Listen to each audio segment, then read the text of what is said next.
Hi Leo, welcome. Na-breeding tayo ngayon. Tingnan natin kung sino yung parating sa'yo ngayong July o sino yung magpaparamdam sa'yo ngayong July. Be open-minded po hindi po halos lahat makaresonate kaya piliin nyo na lamang. And thank you nga po pala sa mga nag-subscribe. Lalo na po sa mga bumabalik. Maraming pong salamat. Give me the message. Sino yung magpaparamdam sa'yo ngayong July? Or sino yung patungo sa'yo ngayong July? Pwedeng new person to or pwedeng past person kaya piliin nyo na lamang. Start na tayo. Give me the message. Sino yung parating or magparamdam sa'yo ngayong July? Ayan, tumalsik naman to. Meron ditong 10 of Spade, 4 of Heart, and 3 of Flowers. Ayan. So, meron ka ditong kadiling na Scorpio, Cancer, Pisces, and Aries, Leo, Sagittarius. Ayan, ito lang nakikita ko. Meron ka dito kadiling dito na Gemini, Aquarius, and Libra. So, meron ditong hindi nakakatulog, nag-iisip. Or pwede rin sabihin ikaw, may iniisip kang tao. Hindi ka makatulog dito. Ito lang nakikita ko. Meron ditong binabaliwala. Meron ditong gustong makipagkasundo. Pwede ikaw, kung meron ka mang kaalitan dito, na past person. I think past person mo po kasi napipil ko dito. Meron nababagabag. Ayan. Kumbaga gusto ni tao nito nang collaborate sa'yo. Meron ditong pagpungo. Yung ba't ibang malayo kayo sa bawat isa ng tao nito. So, nakita ko din dito, meron ditong kilalang tao. Na nababagabag siya dito. Okay, hindi siya makatulog dito. Binabaliwala siya dito. Ito na nafe-feel ko. Pero ganun pa man, gusto nito makipagkasundo dito. Okay? Kumbaga, gusto nito magsimula muli dito. Kung bibigyan siya ng pagkakataon, gusto niya magsimula dito. Makipag-ayos. Or pwede rin sabihin hindi na to napapansin dito. Pwedeng ikaw, meron ka nang hindi pinapansin dito kasi mas priority mo dito ay yung mga panibagong bagay-bagay or meron kang nakapukaw sa iyo ang attention sa iba, ganun ba? Or I mean nakapukaw ang attention mo sa mga bagong gawain, routine, mga ganyan. Or pwede rin sabihin meron kang ginagawa dito na may kabuluhan. So, hindi mo to nabibigyan ng panahon tong tao na ito. Or pwede rin sabihin, sinasadya mong hindi to bigyan ng panahon. Okay? Kasi nabifeel ko dito, pwede ito yung nagbigay pasakit sa'yo dito. Ito lang nakikita ko. Pero ganun pa man, imbes na magdugmo ka dito, nafe-feel ko dito na mas inaayos mo yung sarili mo. Meron dito malakas yung karisma, malakas ang kanyang sex appeal, maraming tagahanga. Dito lang nakikita ko, pwedeng meron kang ginagawa sa social media kung bakit maraming tagahanga ka dito. Ayan. Give me the message, yun pa yung mensahe. Tumalsik to.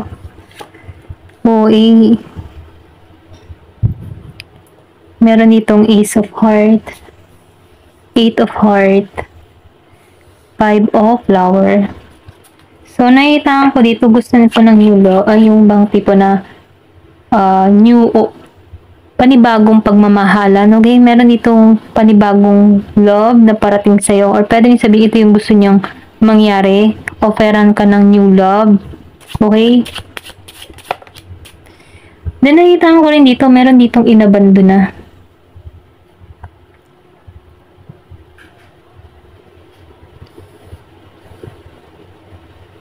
So, nakita ko dito, grounded ka.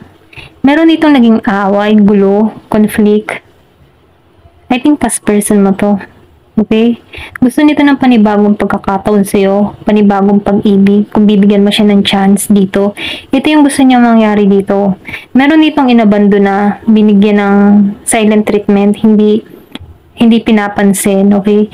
Dahil meron ditong kaguluhan, away, or misunderstanding, okay? Meron ditong pangyayari na kung saan mabigat lang yung sitwasyon. Pero ganun pa man, nakikita ko dito, meron kang katatagan, kumbaga, kahit mabigat yung sitwasyon, lumalaban ka. Kumbaga, kahit nasasaktan ka, hindi mo pinakikita yung pain na nararamdaman mo. Ganon. Ito na nakikita ko. Kumbaga, yung pagganti mo sa tao nito, kumbaga, kapag sinaktan ka, kapag sinaktan ka dito, iba yung gagawin mo. Okay? Para masaktan tong tao na to. kumbaga no, may pagganti, pero sa maayos na pamamaraan, hindi yung sa pananakit. Kumbaga yung pagganti mo dito, mas inaayos mo yung sarili mo, okay? Na kung saan hindi ka naapektuhan. Yung ba pinapakita mo sa tao nito na hindi ka naapektuhan dahil lumayo siya sa'yo, ganun. Kasi meron ako nakikita ditong inabandon na, or pwede rin sabihin, inalisan ka dito ng walang paalam, dinedma ka. Pero imbis na magmukmo ka dito, nafe-feel ko dito na binangon mo yung sarili mo, okay? Ito rin nakikita ko. Yung ba tipong kala mo ha? Ganon. Kala mo ha? Meron dito nagkaroon ng away, conflict, ayan. Pero ganun pa man, meron ditong pandidedmang ginagawa. Pwede ikaw, dinededma mo tong tao na to. Okay, pero ganun pa man, gusto nito makipagkasundo dito. Nahihirapan sa sitwasyon. Ito lang yung nakita ko, meron ditong nahihirapan sa sitwasyon. Dahil sa away. Or pwede rin sabihin, meron ka mga natuklasan dito kung bakit di mo to pinapansin dito. Okay? Meron ditong away. Pero ganun pa man, gusto nito magpatuloy muli dito. Gusto nito mag-offer ng love sa'yo. I think past person mo to, okay? Ito rin nakikita ko, past person. Yung iba sa inyo, past person. And then yung iba naman sa inyo, meron ditong parating na new love, okay? Pero ganun pa man ano, may dumarating nga sa new love, pero hindi ka, deadma ka lang, ganun yung energy mo, yung deadma. Hindi mo priority ang love. Sa iba, no, hindi halos lahat. Dinededma mo lang. Give me the message. Maybe kaya dinededma mo dahil masakit. Nagkaroon ka dito na masakit na experience or pwede nyo sabihin wala kang tiwala. Ayan, masyado kang grounded, ganun. Give me more information na pwede mensahe. Masyado mo iniingatan yung sarili mo. Yung iba sa inyo, no, hindi halos lahat. I like you. So, meron dito nagkakaroon ng interest sa'yo. So, guys, meron ka ditong nakakausap online doon sa iba or pwede rin sabihin na meron ditong ipakilala sa'yo or meron ditong nakakita sa'yo na nagustuhan ka dito. Kasi nakikita ko dito meron ditong sikat or meron ditong ginagawa sa social media. Okay, na kung saan meron ditong nakakapanood sa'yo. Okay, kung ano mga video mo. Kaya nagugustuhan ka ng tao nito. Ito rin nakikita ko. Gusto nito na magkaroon pa ng mas malago sa connection nyo. Okay? Nakikita ko dito, meron dito nagkaka-interest sa'yo na Scorpio, Cancer, and Pisces. Ito lang yung nafe-feel ko. And then nakikita ko rin dito, meron din nagkaka-interest sa'yo dito na Gemini, Aquarius, and Libra. Kasi humahanga to sa'yo. Give me the message. Ano pa yung mensahe? Soulmate. Okay, may soulmate dito.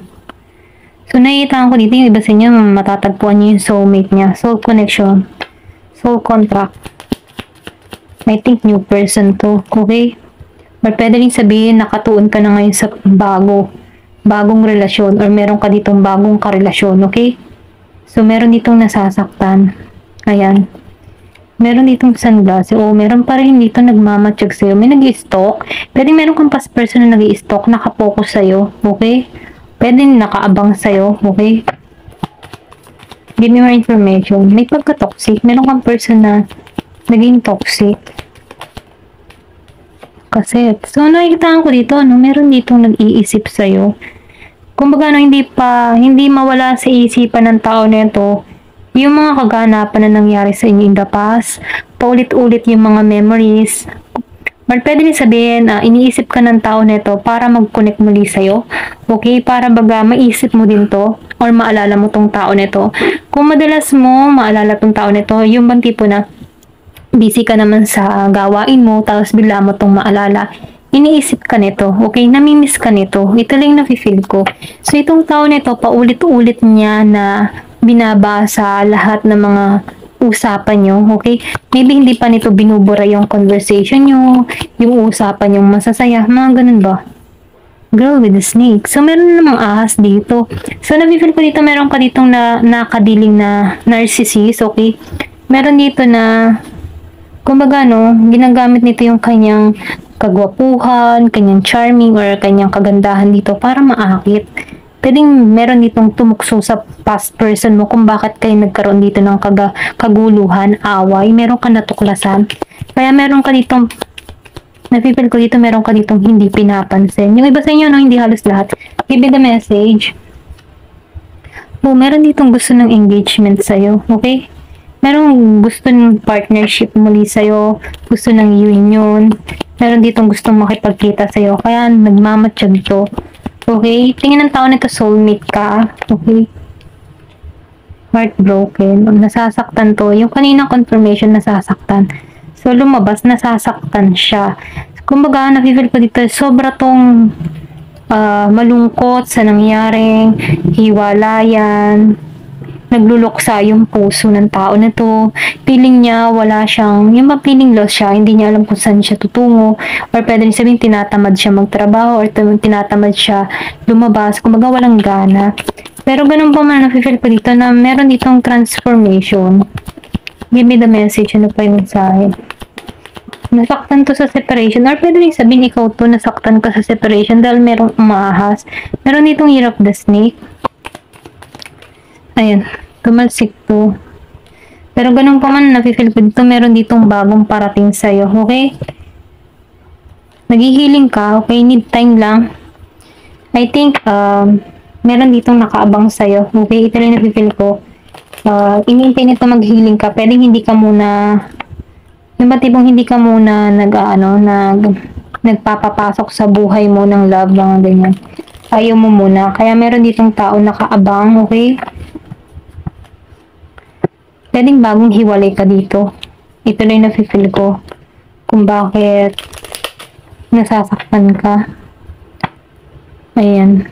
Pero ganun pa man, meron dito nag-i-stalk, or meron kang ini-stalk dito, okay? Di ka man dito yung nasasaktan, sinasabihan ka dito, self-love. Para nang sa ganun, makita mo muli yung halaga mo. Kung ikaw man yung niloko dito, hayaan mo na lang tong tao na to. Okay? Kasi meron ditong new love na parating sa'yo. Give me more information. Ano pa yung mensahe? Shock. So, na-shock ka. Meron ditong shock.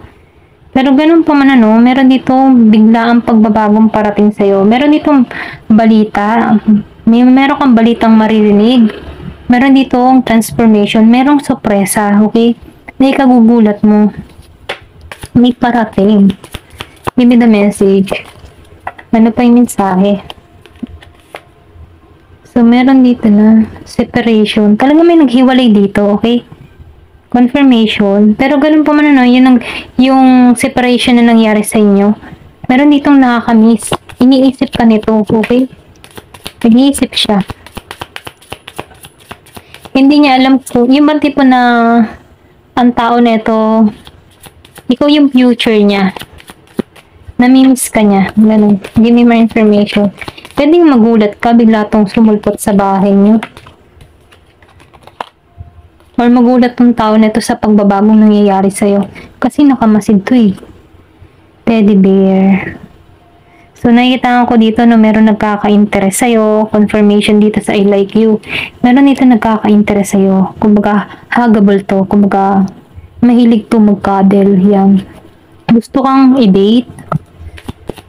Give me more. I think yung person to, meron ditong gusto kang i-date. Or pwede sabihin meron ka nang i-date ngayon, okay? So, meron ditong nakamatsyag sa'yo, okay? Kaya nasasaktan, may nasasaktan. Hindi naman information. So, piliin nyo na lang kung anong energy nyo. So, meron ditong paradise. Nabifeel ko dito nagiging kang masaya, or pwede rin dito ka patungo sa pagiging masaya. Meron ditong, I think meron ditong ikakasal. Kasi may honeymoon dito eh. Give me more information. Phoenix, okay, binangon mo muli yung sarili mo. Kumbaga, handa ka na sa panibagong pakikipagsapalaran. Handa ka na sa paglago mo. Handa ka na sa relasyon na merong growth, yan, matured. Ayan, and then nakikita ko rin dito, na ikaw ay binangon muli, okay, sa pagiging, yung bang tipong nasaktan ka, lugmo ka, malungkot ka, pero nagkaroon ka ng realization para sa sarili mo, na pahalagahan yung sarili mo, ingatan yung sarili mo, naibangon mo muli yung sarili mo. Kumbaga, nagkaroon ka ng panibagong mindset na kung saan, kung bakit naiikang matatag sa panahon ngayon, at handa ka nang harapin yung pagbabago. Ito rin nakita ko, I think meron ka dito, yung ba tipo na kung meron ditong gusto kang makadate, I think susubo ka. Ayan. Susubok kang kilalanin tong tao nito kasi malaking tulong din tong tao na to para makalimot ka sa nakaraan, or pwede rin sabihin na nasa healing process ka.